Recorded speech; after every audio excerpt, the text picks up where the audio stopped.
नमोस्तु आचार्य। रंजना जैन विदिशा आपसे शंका कर रही हैं, हे गुरुदेव, अनजाने में अगर हमसे कोई बुरा कर्म हो गया हो, उसका पता कैसे लगे और उसे दूर करने का उपाय क्या है, कृपया बताएं। नमोस्तु आचार्य। देखिए, कर्म दो प्रकार से बनते हैं, एक ज्ञात रूप में और एक अज्ञात रूप में।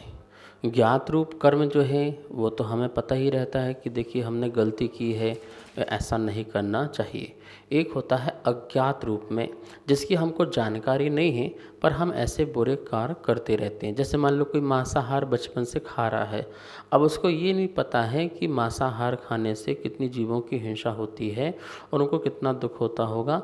बस वो परंपरा से खाता आ रहा है, उसके परिवार में खिलाते आ रहे हैं तो वो खाता आ रहा है। ये अज्ञात नाम का दोष है। उसे स्वाद अच्छा लग रहा है, उसे बहुत स्वादिष्ट लग रहा है और उसको वो ग्रहण करते जा रहा है। लेकिन अज्ञात अवस्था का भी हमारे द्वारा पाप लगता है, इस बात को ध्यान रखना।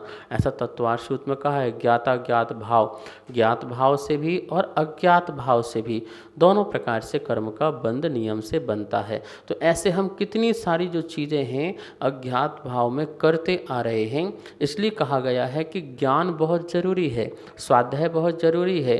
स्वाध्याय से, ज्ञान से ही तो हम जान पाएंगे क्या अच्छा है और क्या बुरा है, किसमें हित है और किसमें अहित है। हम अच्छे गुण कौन से ग्रहण करें और कौन से गुण को छोड़ें, तो ये ज्ञान से ही प्राप्त होता है, उपदेशों से प्राप्त होता है, साधुओं की संगति से प्राप्त होता है। इसलिए इनका बहुत महत्व होता है स्वाध्याय आदि का।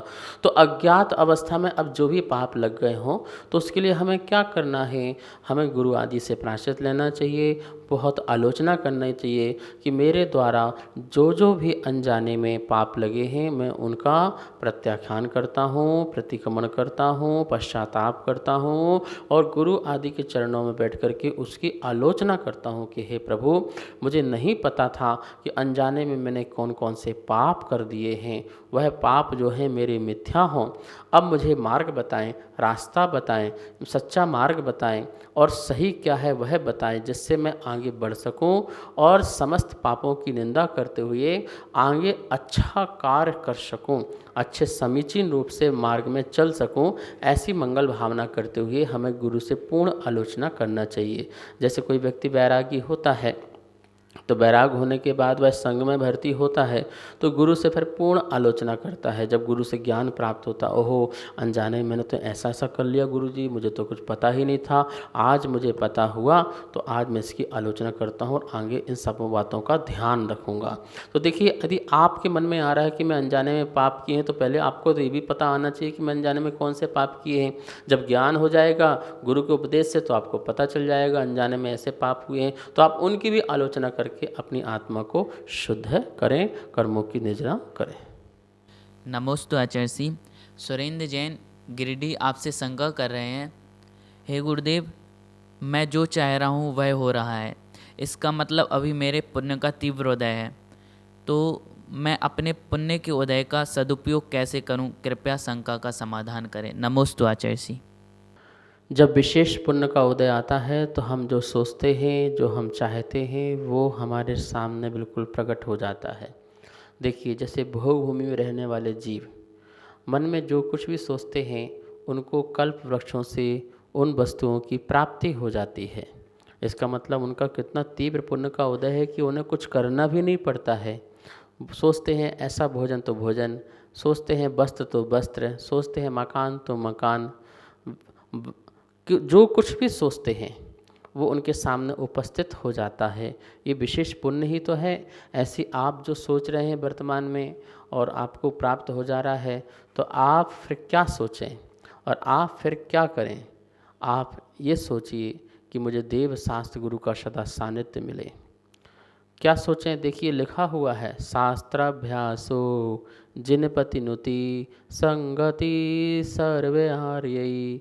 शास्त्र का अभ्यास हो, जिनेन भगवान का मुझे सानिध्य मिले, संगति सर्व आर्य ही, आर्य पुरुषों की सदा मेरी संगति हो, मैं कभी भी किसी के बारे में बुरा ना बोलूं, मैं मौन हो जाऊं, दोषवाद में, इस प्रकार से कितनी सारी बातें लगी हुई हैं कि पुण्य के उदय में यदि हम और अच्छा कार्य कर सकें, ऐसे में हम अच्छे श्रेष्ठ कार्य करें, जैसे दान देने का कार्य करें, स्वाध्याय का कार्य करें, उपकार के कार्य करें, सबका भला हो, इस प्रकार का आप यदि सोचते हैं तो आपका पुण्य का कोटा और भी बढ़ता है, आगे का मार्ग और प्रशस्त होता है और अपने पुण्य का ये सदुपयोग होता है। जैसे किसी के पास बहुत सारा धन है, धन पुण्य से मिला हुआ है, तो भैया जहाँ आवश्यकता है वहाँ पे जिनालय बनवाइए, जहाँ आवश्यकता है वहाँ पे स्कूल बनवाइए, जहाँ पे गरीबों को आवश्यकता है उनके लिए उस रूप कार्य कीजिए।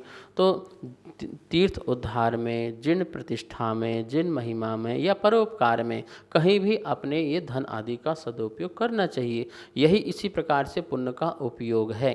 देखो, रावण के पास भी पुण्य के उदय से बहुत संपदा थी और भरत चक्रवर्ती के पास भी पुण्य के उदय से बहुत संपदा थी, लेकिन भरत चक्रवर्ती ने अपने पुण्य का सदुपयोग किया तो अष्टापद में क्या बनवाए, 72 सोने के मंदिर बनवा दिए।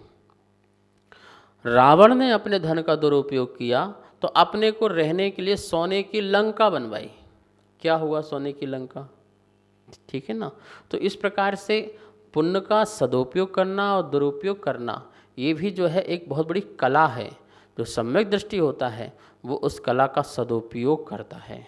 हमें भी ऐसे ही पुण्य के उदय में खूब तीर्थ यात्राएं करो, बहुत दान दो, बहुत पूजाएं पाठ करो, सत्कार करो, उपकार करो, यही पुण्य का सदुपयोग करने की कला होनी चाहिए। नमोस्तु आचार्य जी। निर्मल वर्जाट्या काठमांडू आपसे शंका कर रहे हैं, हे गुरुदेव, अपनी सुरक्षा के लिए हम अनेक प्रकार के साधन यंत्रों का उपयोग करते हैं, फिर भी हमें डर लगा रहता है स्वयं का, तो इस डर को कैसे दूर करें? हे स्वामी, शंका का समाधान करें। नमोस्तु आचार्य जी। साधनों से भय का निवारण कभी न हुआ है और न कभी भी होगा, ये ध्यान रखना। जैसे मान लो कि आपके यहाँ धन रखा हुआ है, अब धन रखा है तो आपने सोचा हम तिजोरी रख दें, ताला लगा दें और उससे आपका भय का निवारण हो जाए, तो ये तो टेम्परेरी उपाय है, लेकिन क्या आपको परमानेंट इससे सुख मिल जाएगा? आपको तब भी डर रहेगा। आप भय हैं तभी तो इतने ताले लगा रहे हैं, इतने दरवाजे लगा रहे हैं, इतने लॉक लगा रहे हैं, इतने सब कुछ साधन उपयोग कर रहे हैं, कितने भयभीत हैं आप अंदर से। आपकी वह अभिव्यक्ति दिखा रहे हैं, आपके कार्य दिखा रहे हैं कि आप कितने डरे हुए हैं। तो साधनों से कभी भी भय का निवारण नहीं होता है, भय दूर नहीं होता है। किससे निवारण होता है? आपके ज्ञान से भय दूर होता है।